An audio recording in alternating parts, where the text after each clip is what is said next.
Andi loses manager partner for good. Karen and Danny's life was at stake. And Robin is obsessed. What's good, y'all? It's Erica Vane coming to you right here on Erica Vane TV with another Sistas video. And in this one, I'm doing my preview for episodes 10 and 11. We are having a 2-hour Sistas event this Wednesday, December 18th. Where they're going to play 2 episodes of Tyler Perry Sistas, episodes 10 and 11, before we go on a very short hiatus, and we return with episode 12 on January 1st. Now, typically I would do a preview for the upcoming episode with the 1 episode, but I'm going to go ahead and throw in this other episode since we are having a 2-hour event. So this video will be unpacking not only the teaser that we got at the end of episode, the little short 2-hour event trailer that we got, as well as the synopses for both episodes so that we can put together as many clues as we possibly can to predict what may be happening in the next 2 hours of Tyler Perry Sistas. If you're new here, hit that subscribe button and turn your bell notifications so you don't miss out on any of my Sistas content and conversation. And without further ado, I'm going to go ahead and read the 2 synopses for you, and then I'm just going to start to unpack based off of characters. So episode 10 is titled Forget Me Not. The synopsis reads, Andi is caught off guard by Gary's unexpected appearance, leading her to reluctantly entertain his delusions. This creates tension amongst herself, Robin, and Hayden. And episode 11 is titled Breathe, and the synopsis reads, Andi goes back to work despite Robin's protests and is met by a surprise when the partners put her on leave. They rescind her offer to be the new managing partner. Later, she's attacked from behind in the parking lot. Child, Andi she's never going to know peace, I fear. It's just never going to happen for little Miss Mamas. So, let's go ahead and start off with her. At the end of episode 9, we got to see Gary pop up with his booty ball butt naked out at this hospital gown. He managed to sneak out of the hospital with no goddamn clothes on, only the hospital gown, and make it all the way to Midtown Atlanta. I'm embellishing. I don't know if they're in Midtown, but I'm going to just sit there in Midtown because it sounds good, right? Made it all the way to Midtown, onto the elevator. They got a little concierge, but I guess he knows because, Gary bought the damn penthouse. So he gets on the elevator, gets buzzed up to the top floor to be let off into Andi's unit, and she's surprised that he's there, and he's just like, hey. And we're going to pick up right where we left off. It is interesting to me, and I am still of the camp of I don't actually believe that Gary has amnesia. I believe that he is playing to have selective ass amnesia because he's trying not to suffer the consequences of all of his damn actions. Now, can they prosecute a man who has stolen a bunch of money and defrauded people in a hedge fund, who no longer remembers who he is, what he did, and all that has transpired prior to the attempt on his life? I don't necessarily know. But that gives one piece of motivation right there for him to start playing crazy and or dumb as if he don't remember. And then in leaning into Andi's sympathy, because we did, when Andi took her first visit down to the hospital and she had her whole little, why would you do this to me? You never loved me moment, and I loved you, and I da-da-da-da-da. He was definitely awake that whole time and playing sleep. Even though, we saw the big F word that was injected into his little IV took effect and he get the throwing up and everything, I definitely thought that he heard her.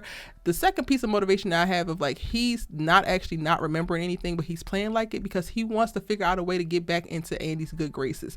And if not into Andi's good graces, then definitely stay within her life and playing like he doesn't actually know and trying to give her the man that she had been begging for this whole entire time under the guise of he forgot all of the terrible things and now he's going to be a good guy, seems like a very interesting play to play.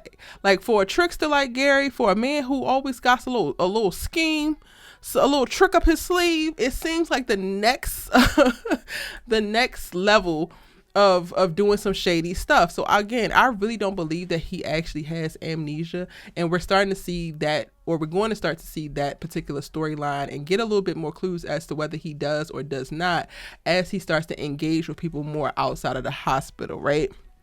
So in the trailer, it talks about Andi being caught off guard by Gary popping up there, and then this leads her to reluctantly entertain his delusions. So when it comes to his delusions, he's going to be talking about them being married, them being together, them being happy. He's probably trying to plan some dates. He's like, listen here, I don't need to be in the hospital. I want to be here. I want to rest up and heal here. And she's just going along with it. However, we also got to see in the trailer that Robin pops up as well. And for Gary to stick it to this whole, or to stick to the whole, I don't remember nothing, he's going to have to bite his tongue, and he's going to have to not show Robin animosity, because that's going to be a telltale sign of like, he actually remembers more than he's letting on if he got smoke for Robin when Robin comes in, because we know Robin got smoke for him. Robin, rightfully so, has plenty of smoke for Gary Borders, and I think that's going to be one of the tests that's going to tell us some of the things that we need to know. Now, Andi is going to be playing into Gary's delusion, but then Robin is her actual attorney, so she's really going to be basically walking this thin line, right, where Robin is like advised her to play the doting wife so that she cannot be a suspect in the attempted murder trial. Cool. And then she wants to go along with Gary, because if Gary is actually playing, she don't want to tip him off either, and then, you know, incite anything by way of like showing too much favor or listening a little bit too much to Robin. So I think this is going to be such a very interesting space for Andi to be in, and it could be the thing that helps spur her to be like, yeah, I'm going back to work against Robin's wishes, which we also see is talked about in the synopsis as well. Now, when it talks about Andi getting the offer rescinded for her being new managing partner, I feel like that was just a matter of time, because girl, you are literally a suspect in a damn murder trial, and or now it has switched to aggravated assault or attempted murder, right? Like, you are not going to be able to actually do your job. You're not going to be able to focus on the cases that are coming through this law firm and the problems that the law firm has. Like, they just had a damn partner die, for God's sake, at the damn law firm. Like, Andi, I'm gonna need you to be at some point so for real, right? So I'm not really mad or surprised that they rescind her offer, but I am surprised about her getting attacked from behind in the parking lot. So in episode 11, that's going to happen. And I'm just wondering who is going to do it. My money is on Penelope's old erratic ass. But then I wouldn't be surprised that it's Jasmine coming back for whatever the hell reason that would be. Because, you know, Tyler like to pull people out of the damn woodwork. Other than that, maybe Hayden. Because it talks about in episode 10 how Andi basically entertaining Gary's delusions creates tensions with her, Robin, and Hayden. Now, I'm hoping that Hayden don't pop his ass up at the penthouse, but hey, I would not be damn surprised. And that'll be the first time that Hayden has seen Gary since the whole thing has gone down, even though Tamara took her ass down to the hospital where she shouldn't have been last episode. It's just so much going on.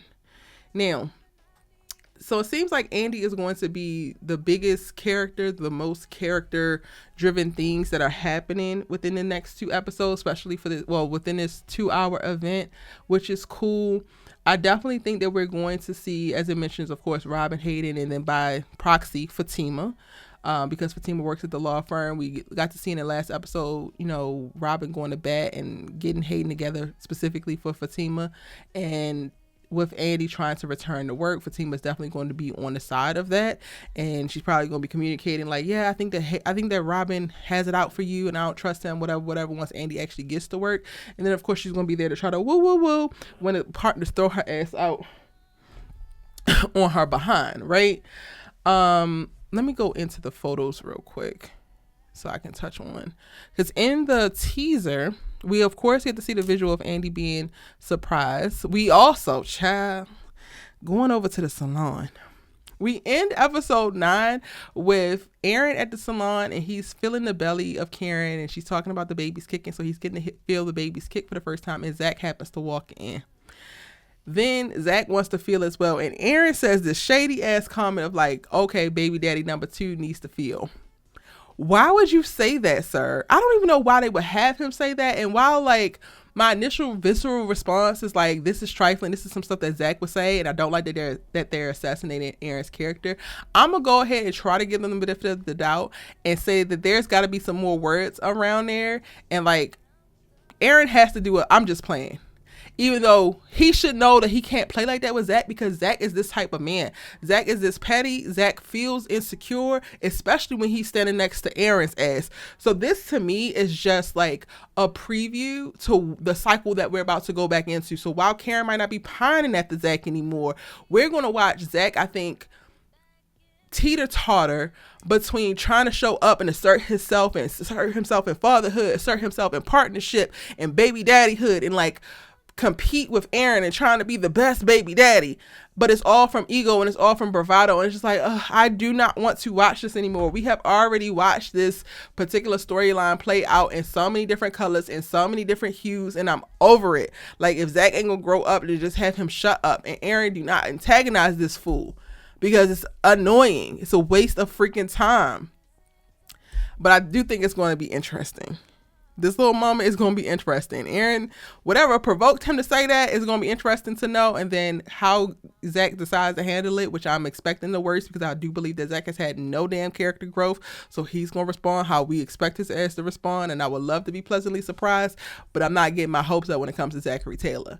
You know, while he's over on the team of beating his brother's ass all the way up until death or close to death. Yeah, I'm not gonna, put my money on Zachary Taylor. Now, down at the damn airport, Danni and Tony are supposed to be like trying to figure out who is going to crack first, because they can't just keep their hands off each other. They can't keep their eyes off each other. She's already been called out by the damn co-worker about how she's sleeping her way to the damn top, using her bottom to get ahead. And there are no lies told. Now, the only thing that the man don't know is that she don't actually want to get ahead. She's just using her bottom because she love to use her bottom. Like, that's just it. She don't actually want to go nowhere. So you got it wrong there, sir. But in this little teaser, apparently Tony's ass is turned on, and apparently he can't seem to resist. And this is like so unprofessional. Like, sir, you are the VP of the whole damn airline. How many times does the VP of the damn airline have to visit the little station where the damn crew is, where they are helping people damn board? You don't belong here. If you don't go crunch some numbers and look at a goddamn spreadsheet, but you over here whispering sweet nothings into Daniella's ear. And then when Joe Schmo, the little coworker that got nothing but smoke and heat for her, bring this to HR, y'all gonna be surprised, y'all gonna be pissed, you could be trying to threaten his ass, but he ain't wrong. He's like literally not wrong, because what are y'all doing?